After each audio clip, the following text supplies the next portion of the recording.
आज अगर पापा जी को कुछ हो जाता ना तो मैं तुम्हें जिंदगी भर माफ नहीं करता। पापा जी के साथ इतनी बड़ी लापरवाही। माफ कर दीजिए मुझे, बहुत बड़ी भूल हो गई मुझसे। भूल हो गई, भूल हो गई। आंखों की वजह से पापा जी की दवाई का नाम ठीक से दिखाई नहीं दिया मुझे, और मैंने तो सुबह क्यों कहा तुमने कि तुम्हारी आंखें ठीक हो गई हैं? और ये चश्मा उतारने की फिर क्या जरूरत थी? क्योंकि मैं डर गई थी। मुझे लगा कि चश्मे की वजह से कहीं आप मुझसे दूर ना हो जाए। क्या? चश्मा खूबसूरती पे दाग है, और मैं नहीं चाहती थी कि वो निम्मी की तरह आप मुझे भी। पागल हो गई हो? दिमाग ठीक है तुम्हारा? मेरी नजरों में अपनी सुंदरता बचाए रखने के चक्कर में तुमने पापा जी की जान खतरे में डाल दी। मुझे प्लीज माफ कर दीजिए, बहुत बड़ी गलती हो गई मुझे। तुम्हारी ये गलती माफी के लायक नहीं है बॉबी। और तुम्हारी गलती माफी के लायक है या नहीं? पापा जी आप यहाँ? अरे वो क्या है कि जैसे ही चाचा जी को अस्पताल में होश आया तो कहने लगे कि बहू बेटा से मिलना है, बहू बेटा से मिलना है। तो डॉक्टर साहब ने जो है परमिशन दे दी, कहा कि अब ठीक है।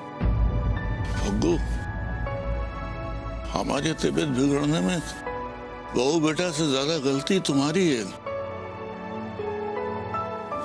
मेरी? हाँ भग्गू बेटा, तुमने बहू बेटा के मन में सुंदरता का जो पैमाना फिट कर दिया था, उससे वो डर गई थी, घबरा गई थी। वो तुम्हें याद है जब वो बहू बेटा ने पहली बार चश्मा लगाया तो उससे ज्यादा दुखी और परेशान तुम थे। भगू बेटा, हर पत्नी अपनी सुंदरता अपने पति की आंखों में ढूंढती है, और जब वो ये देखती है कि उसकी पति की आंखों में सुंदरता तो दूर, सहानुभूति भी नहीं है, तो वो सोचती है कि इस असुंदरता के कारण को उतार के फेंक दिया जाए।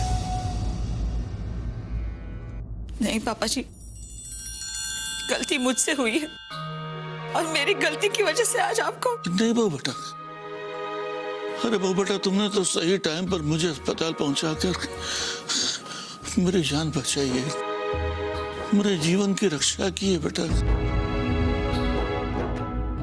बहू बेटा, ये होती है सुंदरता।